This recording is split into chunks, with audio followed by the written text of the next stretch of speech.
of 1908 between the Wright brothers and the Signal Corps, in which they agreed to furnish an airplane that would fly 40 miles an hour, carry two persons, remain in the air for 1 hour, and, strange to relate, was to have some kind of a device by which, in case the motor stopped, it could be landed without crashing. In the summer of 1908, Orville Wright brought to Fort Myer, Virginia, the airplane that was to fulfill the specifications of the contract. Day after day, we watched him fly around and around the field in his tuning-up flights, and finally, on the 9th of September, he broke the world's record by staying in the air for over 1 hour. Another young Army lieutenant, Benjamin Falloy, had a chance to fly in the Wright plane at Fort Myer. On the day following the endurance test with Orville Wright and Lieutenant Lom, the Orville, with a quiet little grin on his face, invited me to be his guest on the crucial and final cross-country and speed test. On July 30th, we took off on the final cross-country and speed test. Shortly after we straightened out on the course for Alexandria, Orville, with this same little grin on his face, told me that if he had to land anywhere on the route, and he'd pick out the thickest clump of trees he could find and land on top of them. Fortunately, the little engine that we had at the time carried us all the way through without any difficulty, and we finally landed back at Fort Myer Drill Ground with 3 world records: cross-country, 10 miles, altitude 600 feet, and speed 42.5 miles an hour. The United States Army had an airplane. The need now was for pilots. There, in the fall of 1909, under Wilbur Wright's instruction, Lieutenant F.E. Humphreys of U.S. Engineers and myself were taught to fly, and at the end of some 3 hours, were soloed and told we were pilots. So, in 1909, the military airplane was mated to the military pilot. Meanwhile, all over the world, aviation pioneers, encouraged by the Wright brothers' flights, were hard at work. The principles of flight were now widely known, and designers were applying them to many types of aircraft. Glenn Curtiss, Glenn Martin, and the Canadian J.A.D. McCurdy were designing and flying airplanes in competition and for exhibition. In Europe, the airplanes of Blériot, Paulhan, Farman, and de Havilland were demonstrating obvious advances in both speed and range. And in Russia, Igor Sikorsky was taking his first steps into the age of flight. And I remember very, very well the early interesting period in France in 1909 and 1910, when the very first attempts were made to push aviation from the purely original experimental flying to some kind of successful practical achievement. I have seen Blériot coming in the same factory to purchase his motor, on which a few months later he crossed the English Channel. And at that time, I had my share of failures with the first helicopter, which was a fine machine, only it couldn't fly. Glenn Martin remembers an episode of his pioneering days. I've just been reading an old postcard sent by our family doctor to my mother, dated September 30th, 1910. This is at a time when I just began to leave the ground in a flying machine. And it says, "For heaven's sake, if you have any influence with that wild-eyed, hallucinated young man, call him off before he is killed. Have him devote his energies to substantial, feasible, and profitable pursuits, leaving dreaming to the professional dreamers." For a dreamer, Glenn Martin was attracting a remarkable group of clear-thinking young designers as workmen. The first to join him was Donald Douglas. My first memory of things in aviation was seeing the first Wright airplane demonstrated for the Signal Corps in 1908 at Fort Myers, outside of Washington. So I took the streetcar and one thing and another and got out to Fort Myers. Well, there she was, as I had seen her pictured, the old Wright pusher. And there were Wilbur and Orville. And there was that old launching device that kind of looked like a guillotine, and they had the airplane perched up at the starting part of the track and the weight all ready to go. And then, as I recall, it was Wilbur that got into the machine with, I guess it was Colonel Lom, and they pulled the old latch, and off she went. One of the first pilots was Roy Nobbenshoe, who was a balloonist even before he became an airplane pilot. This gentleman I'm pointing out right back of the pilot was Walter Brookins. Walter was a great pilot. His judgment was uncanny, but he was very temperamental. As a matter of fact, he, Arch Hoxie, and Ralph Johnson was the three best pilots that the Wright Company had, and each one tried to outdo the other. The ambitions of some designers went far beyond their skills. As Igor Sikorsky has said, In the history of aviation, there have been many contraptions which, to the good fortune of their inventors, failed to fly.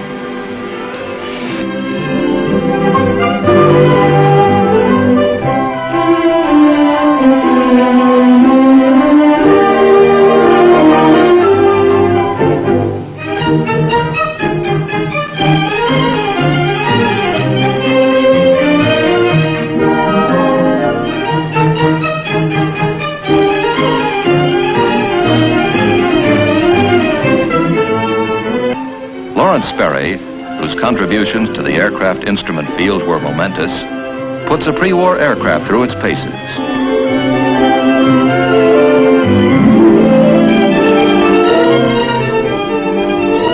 All this ferment, however often it seemed to lack direction, was contributing in one way or another to the growth of aviation. The airplane was growing cleaner in design. Its horsepower was more dependable. The disparaging term aeronaut was giving way to aviator, a term of respect. Aviation was emerging as a science.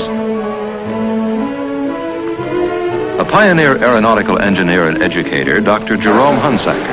Professional education in aeronautical engineering began in this country at MIT in the winter of 1913-14. This course was started by President McLaurin borrowing me from the Navy Department and supplying me with one assistant as staff, who was a recent graduate in mechanical engineering, Donald Douglas, from whom more was to be heard. The pusher engine of early planes had been replaced by the tractor engine installations which allowed higher speeds. The Wrights were foreseeing these helpful aircraft devices, and other inventors such as Elmer Sperry were inventing and refining them. Here, a Curtiss seaplane flies with the early Sperry automatic pilot.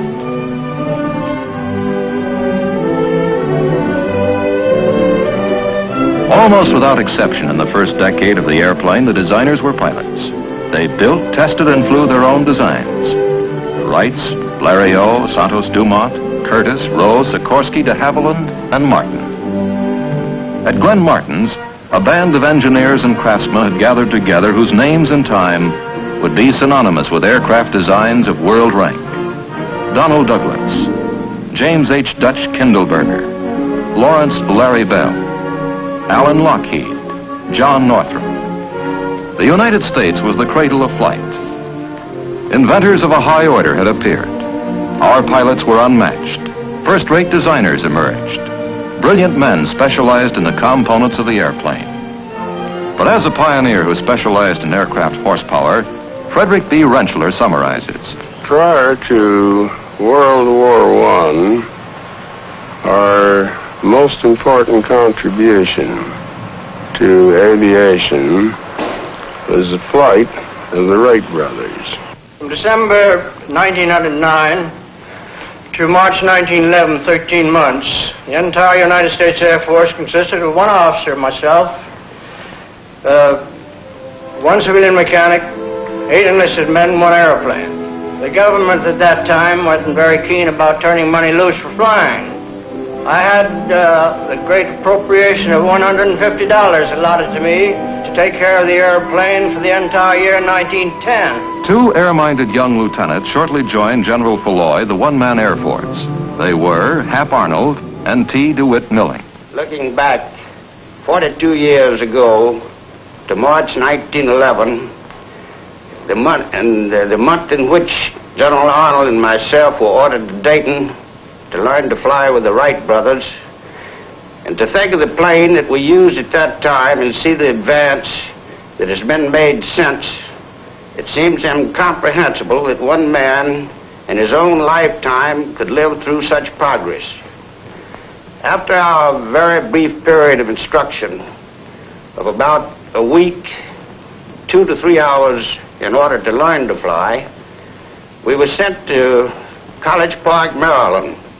We immediately started in to try to find some method by which we could develop, from the standpoint of taking photographs, using the machine gun, dropping bombs. The air arm of the United States Navy began under equally apathetic circumstances. Naval Aviator Number 3 was Admiral John H. Towers.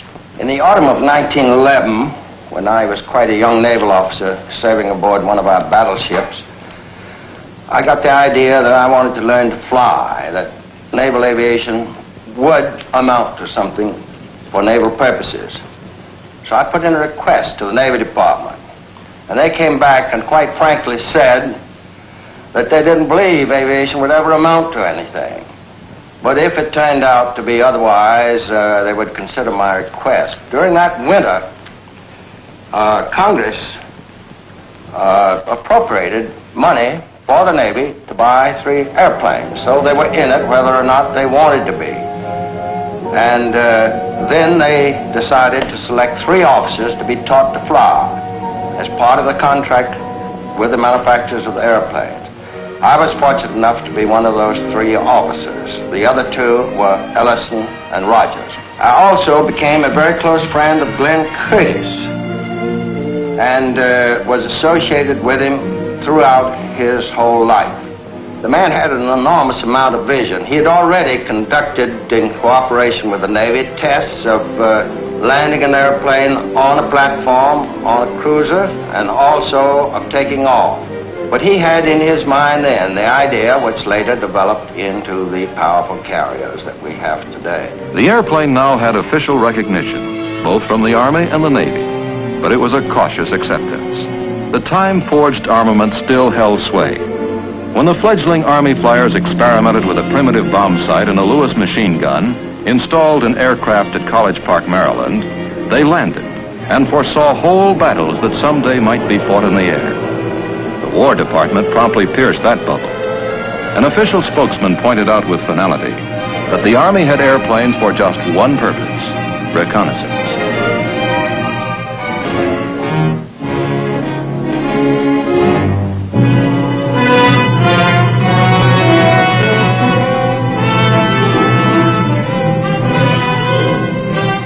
From a pistol shot at Sarajevo, the first of the great modern world wars exploded. And almost overnight, all of Europe was engulfed in conflict. The airplane was put to work just as the U.S. War Department spokesman had prophesied, as observation and scouting craft. The source of peril lay in the artillery, machine gun, and rifle fire, scourging the entrenched troops from across the wasted land. But in the air, Allied and German pilots often waved to each other as they passed on their observation missions. Then, instead of the courteous wave, the opposing pilots began exchanging pistol fire. Presently, the first crudely mounted machine guns appeared. Now the frantic race of inventing, improvising, adapting, and refining aircraft equipment began. Quickly, the Germans countered the hand-operated machine gun by installing upon their aircraft the invention of Tony Fokker, a machine gun synchronized to fire through the aircraft propeller. A paramount lesson that the Allies were to remember a generation later was being learned in air warfare for the first time. No design capable of still further development could be frozen. While the single-engined airplane had been engrossing most designers, in Russia, Igor Sikorsky In 1912, I decided that the time came to build a large machine with several motors. At that time, I was certain already that the future of aviation will be connected with fairly large aircraft. In 13, I completed my first four-motored airplane, the Grand. The ship proved a complete success. It flew quite well. The Grand's military successor, the Ilya Muromets, was the first four-engine bomber in world history. It struck time after time at the Central Powers on the Eastern Front. The internal combustion engine now became an instrument of intensive technical development. The first successful engine had not been developed until 1860. One of the world's foremost engine designers, Leonard S. Hobbs, recollects its history. It starts out actually with a little-known Frenchman by the name of Lenoir, who has never gotten the credit he deserved. He built and actually marketed the first internal combustion engine, and it was from his engine that the Wright brothers were able to build one. Of course, the early pre-war power plants are fairly well known, the Anzanis and the Curtiss OXs. The First World War did mark a great advance in power plants. First there were the Rotaries, the Clergets, the Nomrones. Then there was the Renault engine, which was a very good French engine. The British RAF engines. Toward the end of the war came the very beginning of what I think is the modern engine. First there was the Hispano Suiza with its solid block and a valve arrangement which is standard in a lot of engines to this day. Also, out of the First World War came a remarkable German effort, the BMW. Now, this engine is the first engine that I know of in all history that attempted to overcome the effects of altitude on power.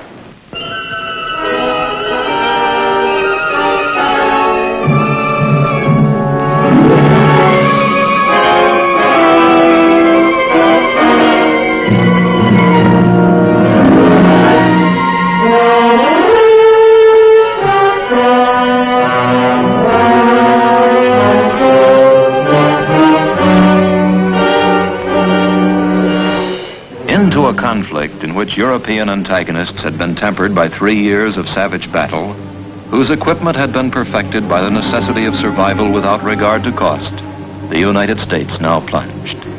It was the world's 14th ranking air power, with only 28 airplanes, 65 pilots, supplemented by 50 flying students. Its Navy combat air arm was even smaller.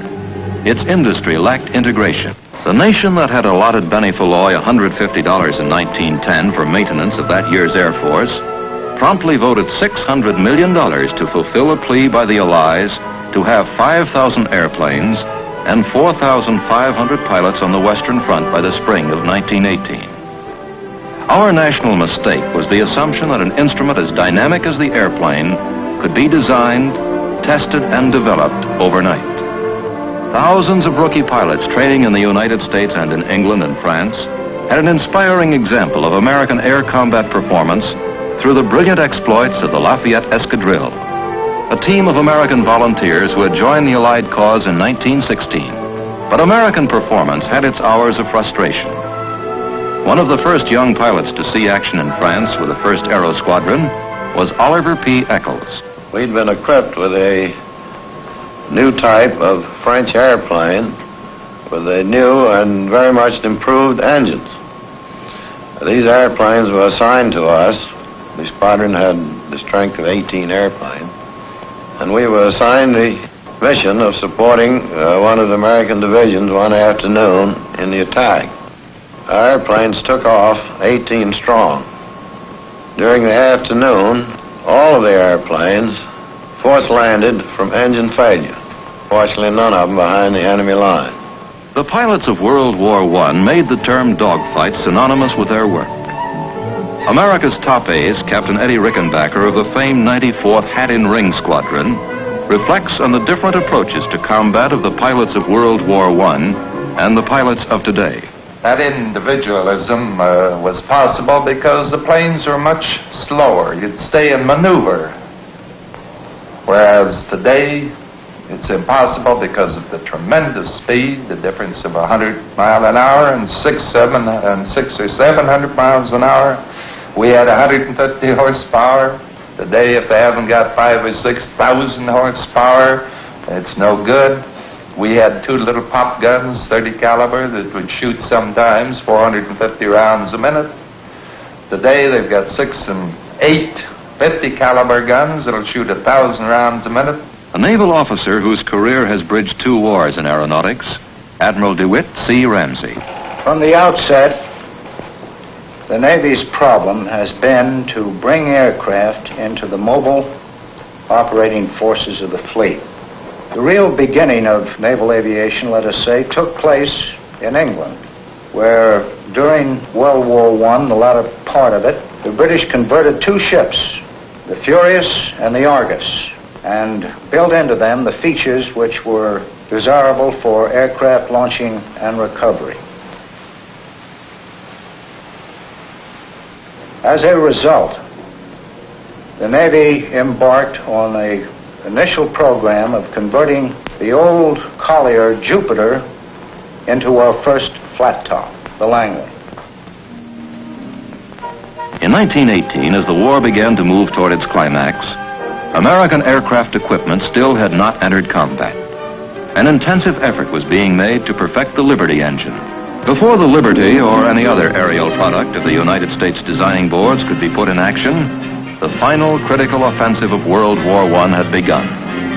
Millions of men pulled out of trenches to attack or retreat. Above them, to be sure, planes flew in bombing and strafing missions. Individual pilots whose names became legendary met in dogfights. Germany's von Richthofen, France's Fonck, Canada's Bishop, Germany's Goering, and such American aces as Rickenbacker, Luke, Lufberry, Vaughan, Springs, Kindley, Landis, Schwab, Hunter.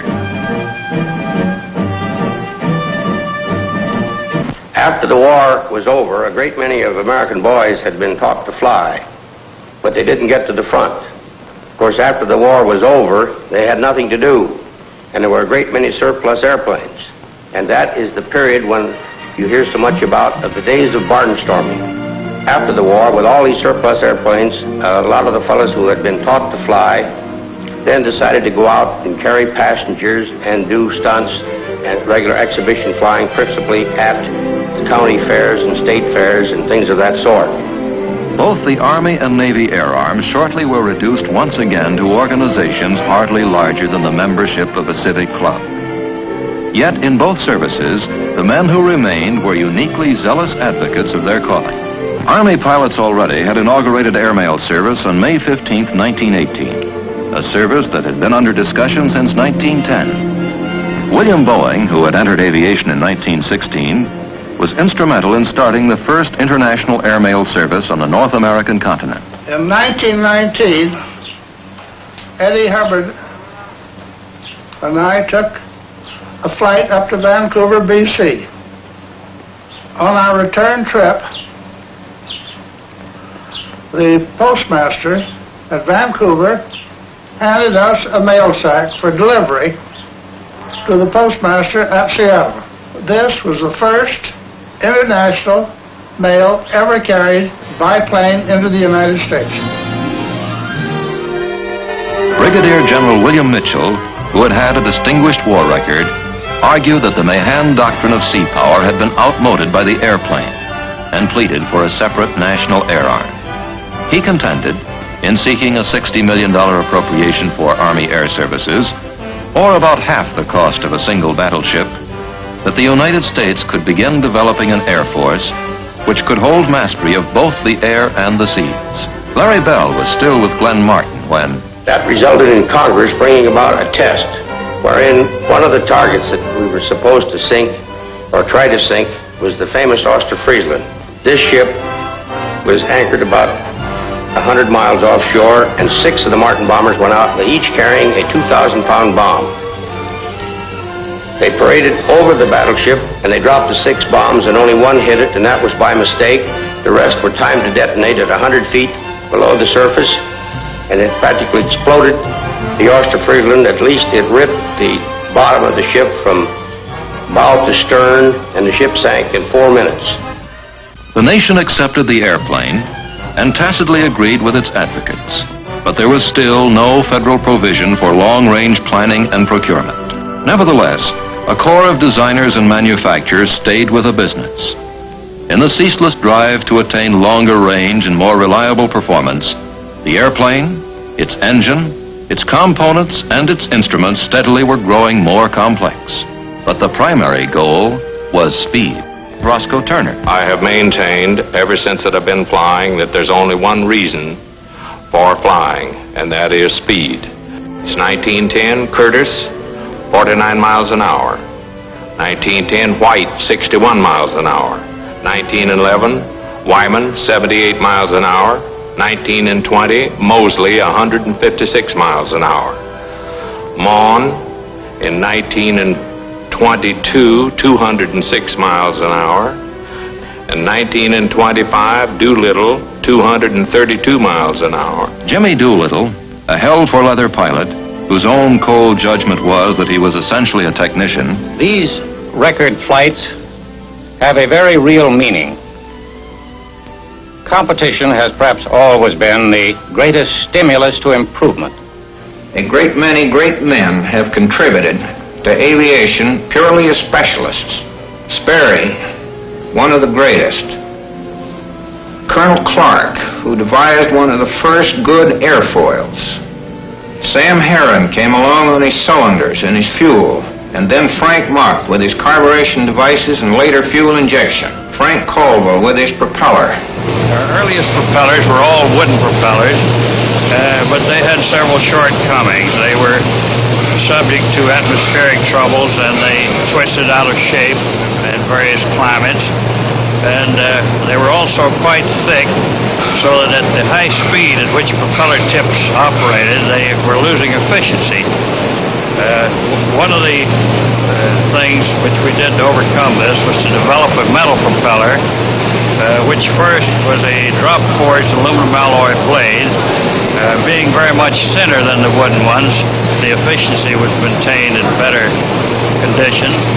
Sam Heron began working on aircraft engines as early as 1909 and shortly went to the Royal Aircraft Factory in England. I came to this country in 1921, and for the next 5 years was engaged in air-cooled cylinder development. It was really the air-cooled engine that made fuel development so necessary. The first move was to put tetraethyl lead in the existing gasoline.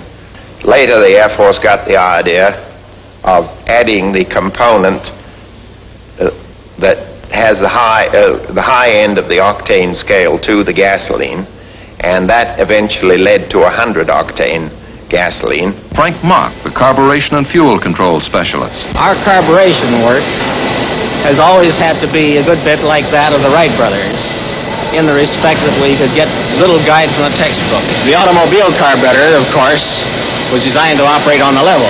The aircraft carburetors have to climb, dive, even fly upside down.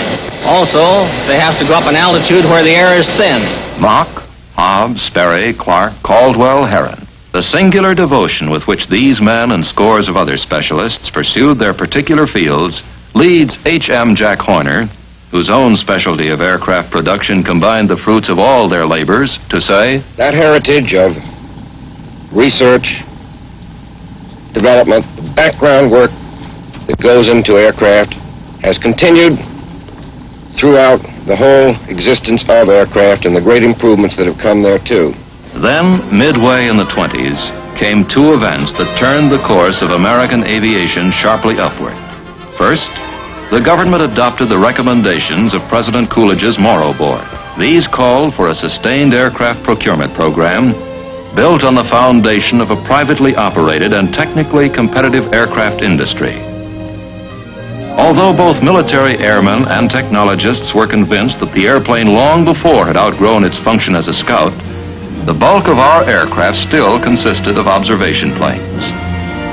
Now, new, more powerful engines began to emerge for advanced aircraft, which both services had developed. The nation moved rapidly from a third-rate air power to international leadership. The second event was the successful dream Charles Lindbergh made come true.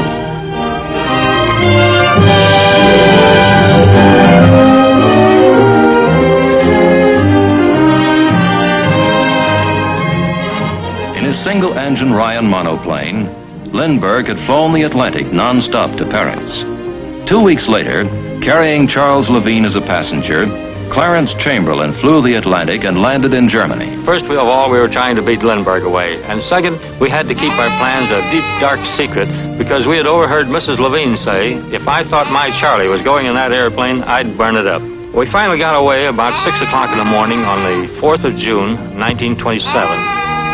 The first 1,000 miles to Newfoundland was through with good weather. The only trouble was we had headwinds. And our tests on Long Island showed that we could fly for 40 hours at 100 miles an hour. Well, on the flight up to Newfoundland, we were only making 70 miles an hour. And 70 miles an hour for 40 hours is 2,800 miles. It was 3,200 to land on the other side, leaving the last 400 to swim.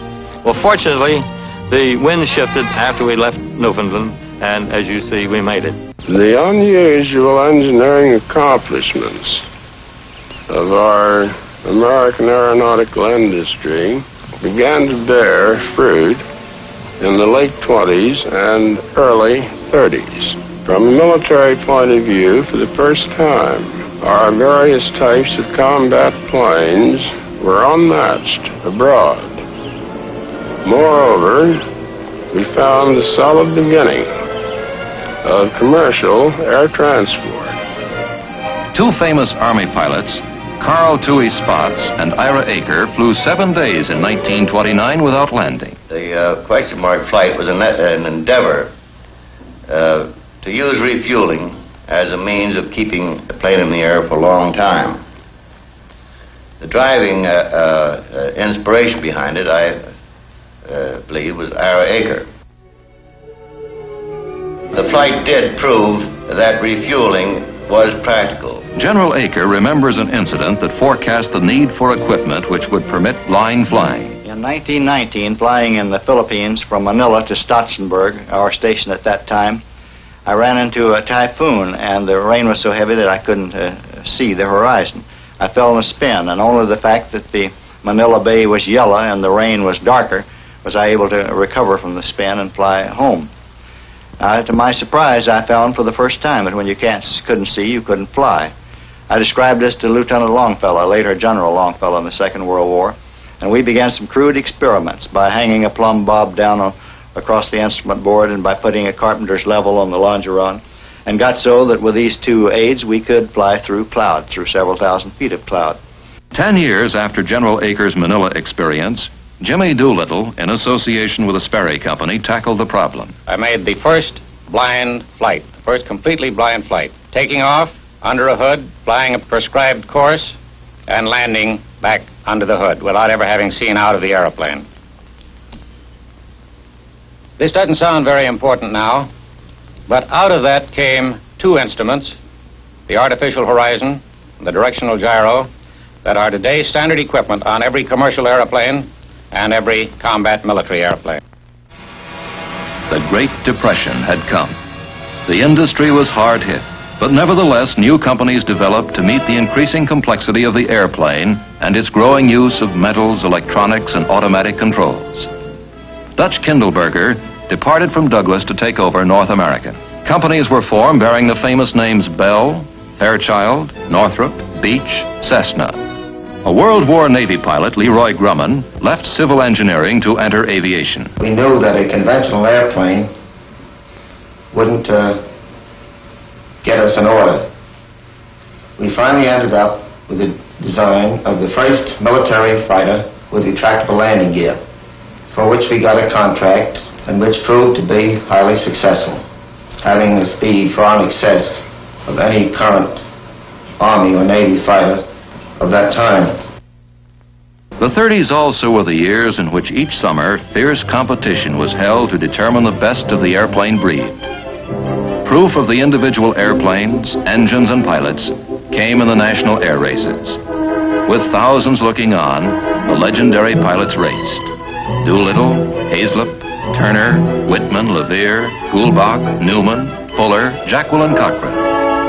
And flyers still flew against the clock, across the continent, across the seas, and indeed around the world itself. Falcon, Post, Gatty, Byrd, Hughes, Amelia Earhart, and wrong way Corrigan. As the hour swung late in the 30s, the air races were curiously American.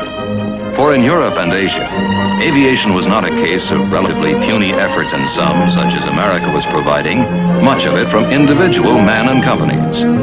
Rather, the vast resources of powerful foreign nations now were thrown behind the construction of air forces designed to subdue the world or to defend against such aggression. In the United States, under the impact of a depression, Congress had scrapped the Morrow Board procurement plan and stopped providing appropriations for 1,800 military airplanes that had been scheduled. On New Year's Day, 1936, the Army Air Corps had only 300 planes fit for war duty. A year later, we had dropped to 6th place among powers in air combat strength, although our industry was judged to be technically at least 18 months ahead of foreign competition. France had squandered a first-rate air power while she sat behind the Maginot Line. The British, too, had let the Axis powers outstrip them. Frantically, both countries turned toward the United States, aware that, in the very act of running hard to meet crisis after crisis, an emphasis had been placed upon research, experiment, and development, which gave the United States technically superior aviation equipment. So the free world turned to the United States. Germany's Luftwaffe had demonstrated that the airplane was a vital weapon of modern offensive war.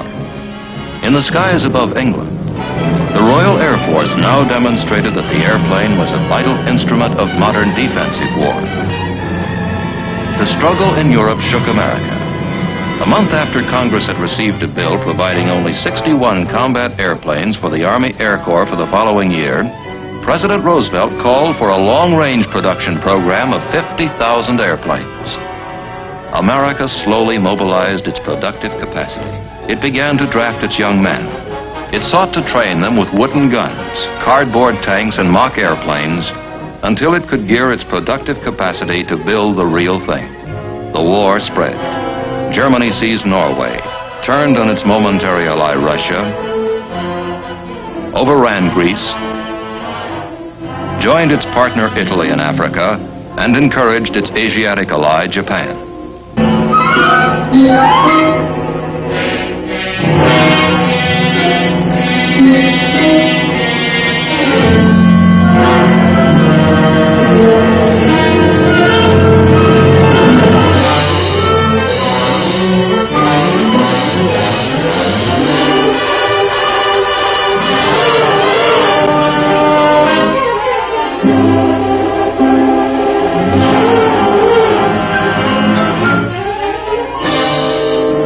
Nothing could have convinced the people of America more surely of the bitter nature of modern war than the sneak punch that Japan threw at Pearl Harbor.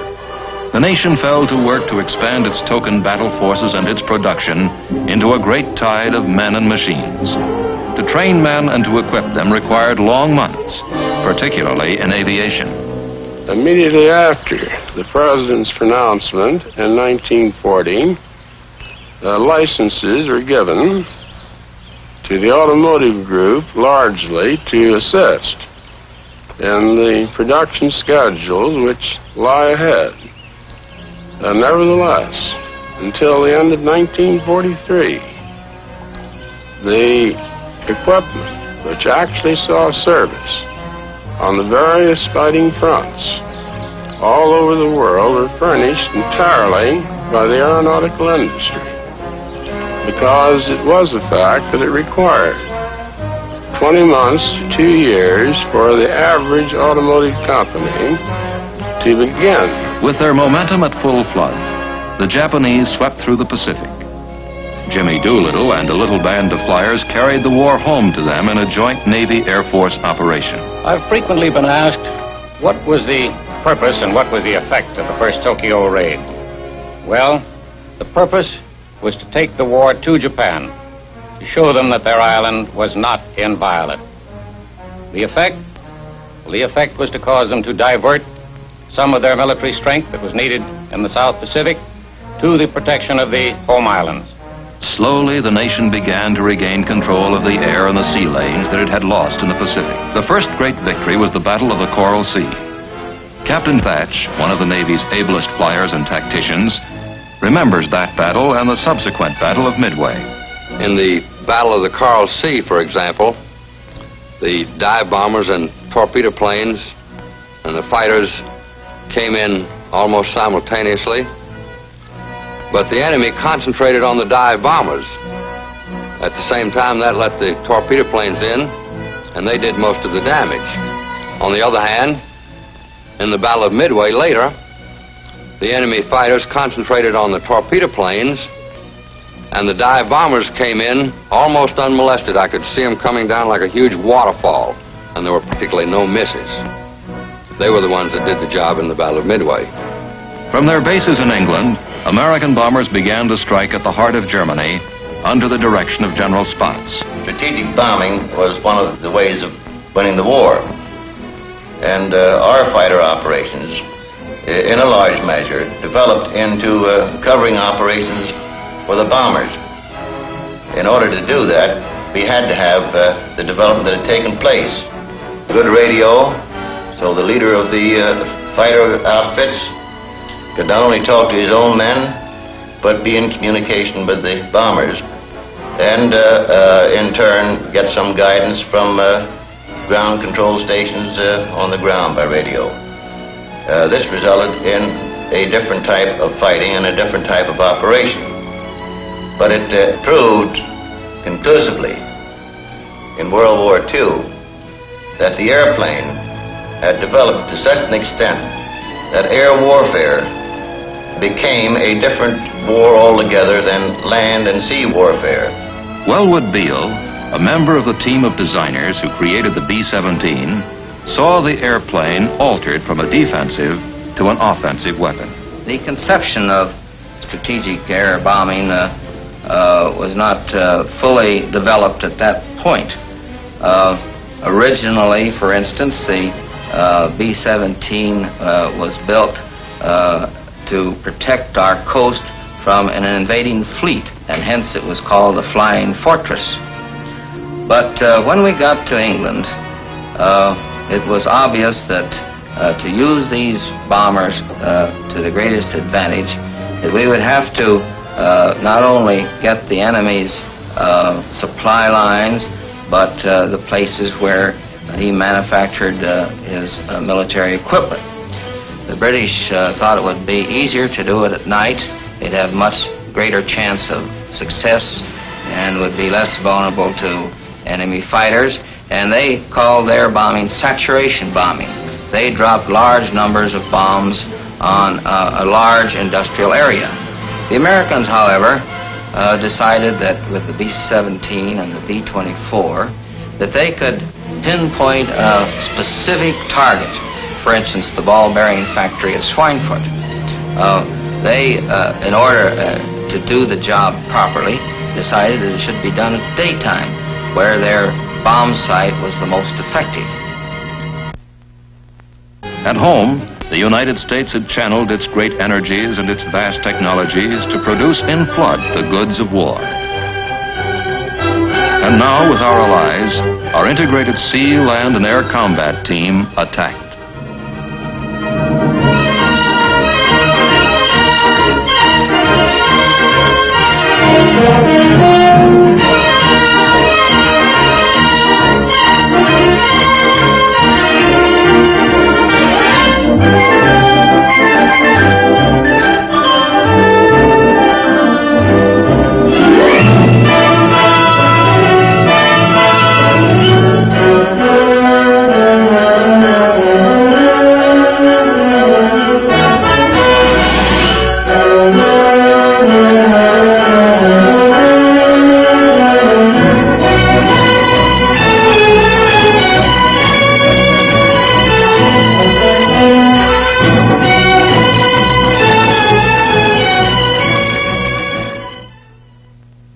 No one in aviation believes that aviation alone won the war.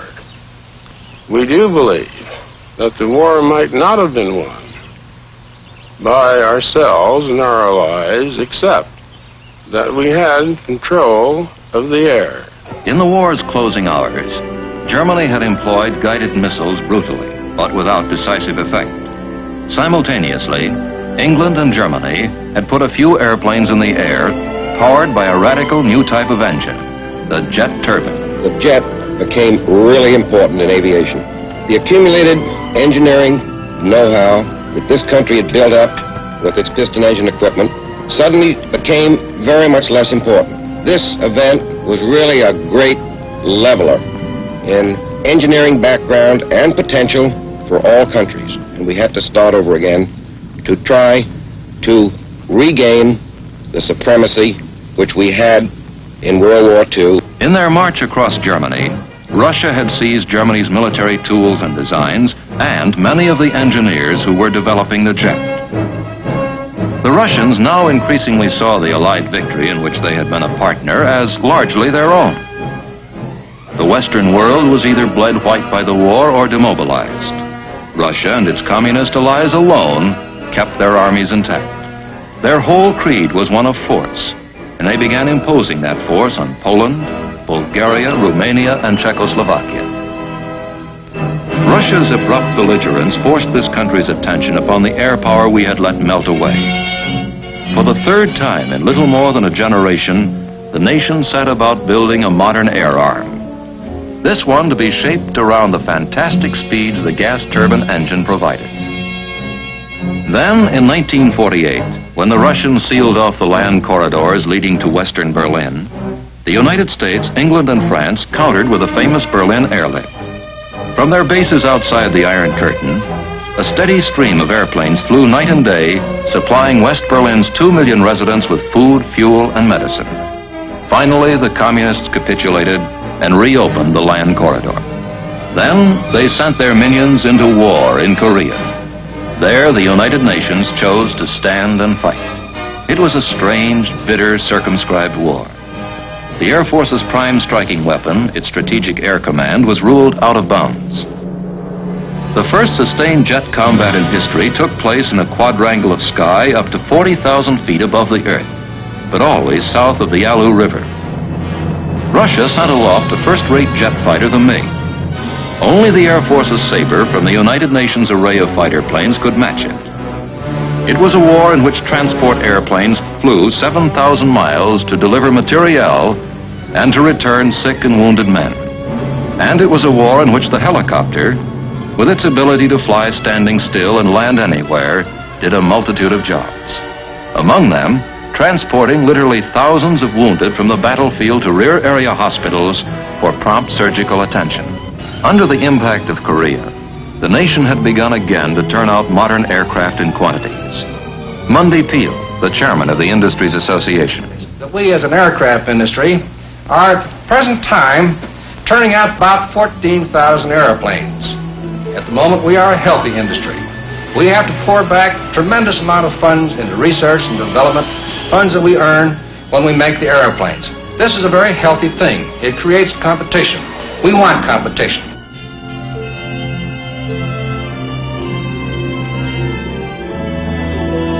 Modern test pilots who fly at sonic speeds and incredible altitudes take an equally factual view of their calling.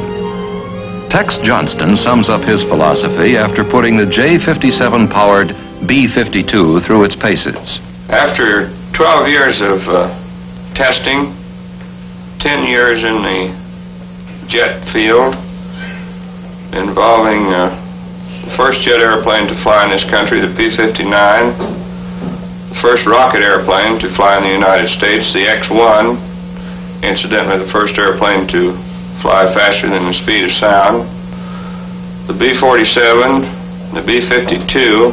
I believe all the more in the two old sayings.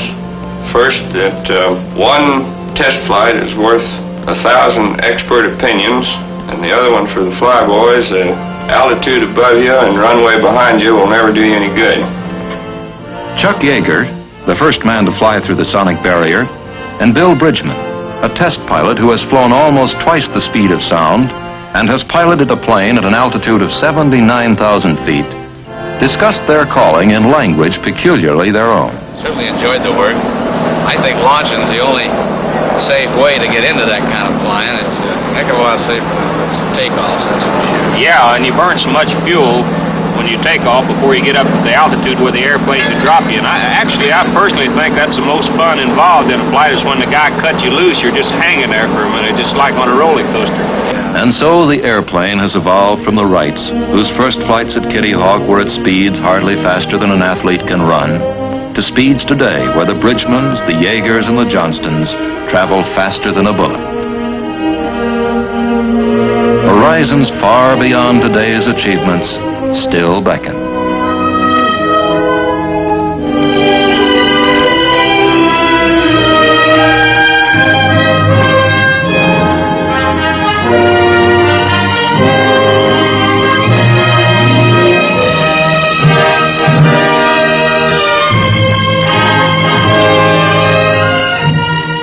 Your name, sir? Frank P. Long. Have you flown before? Yes, I've flown before.